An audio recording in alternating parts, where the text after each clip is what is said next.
Hey guys, welcome to another property showcase by propertycozy.com. This gem is located on Manchester Road, with its entrance coming off Manchester Close, a well-developed area that is situated at walking distance from the town center of Mandeville. This house looks very classical, with a vintage feel, yet modern in its architectural design. Its strength is quite obvious due to the types of stones and blocks that creates its outer structure.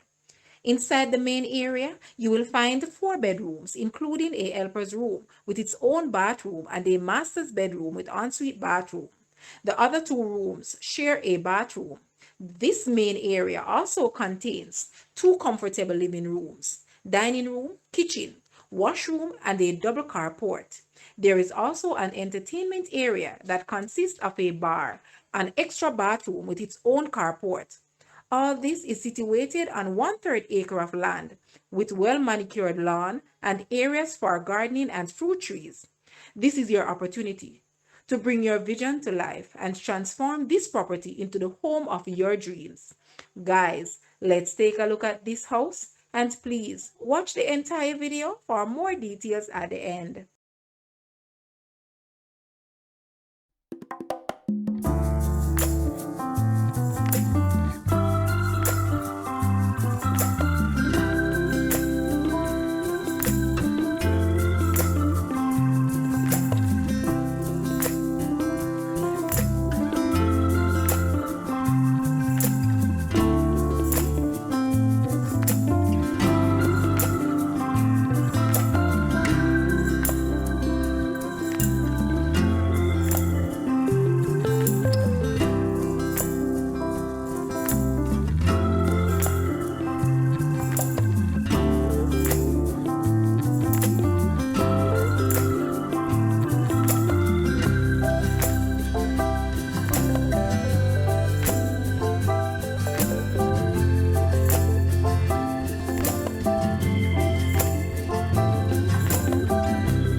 The asking price for this house is Jamaican 36 million or US $233,900. To purchase or make an offer, please take a look at your screen or you may visit the description area below for full details. If you like this video, please hit the like button and also share with a friend. Thanks for watching, guys.